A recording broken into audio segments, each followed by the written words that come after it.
Is the Israeli Prime Minister trying to overthrow Trump's friend Al-Sharaa? According to a report by the Wall Street Journal, Israel has provided weapons, intelligence, and cash to militiamen at odds with Al-Sharaa's rule.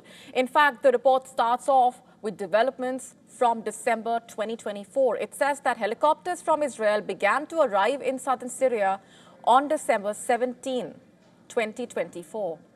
Just for context here, this was days after the ouster of the former president, Bashar al-Assad.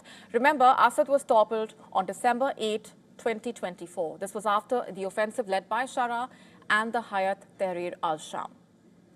The WSJ report says rifles, ammunition, body armor were discreetly airdropped by Israel to arm a Druze militia called the Military Council, according to two former Israeli officials directly involved in the effort, as per the report. But why?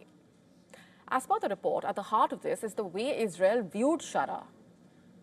I'm quoting, profound suspicion. That's how the report describes Israel's sentiment towards him. And the report says the reason behind that suspicion is because Sharaa had led an armed group formerly linked until a decade ago to Al-Qaeda, which is vehemently opposed to Israel's existence, quote unquote. And the report goes on to say that Israel has been trying to shape the developments in Syria by supporting allied Druze militiamen, and that the efforts have basically been aimed at trying to complicate Sharaa's efforts to unify the country after the long civil war there. It says that the covert Israeli supplies were part of a long-running effort to prop up the Druze, according to current and former Israeli officials reportedly, and that the Washington Post investigation has found that effort continues until today.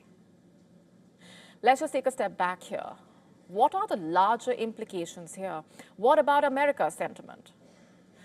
The Wall Street Journal report quotes a former senior Pentagon official during the Biden administration as saying, quoting, "There has been growing frustration in Washington that Israeli actions were setting back something most of Washington and everyone in the Middle East would actually like to see succeed. A stabilized, unified Syria." Quote unquote. And that in itself describes the huge ramifications of what has been reported there. Among the big questions that arises is, what does all of this mean for the geopolitical dynamics at large, and where do things go from here? Because each move, each development in the region at this point carries far-reaching implications. To stay up to speed with the latest news, download the WION app and subscribe to our YouTube channel.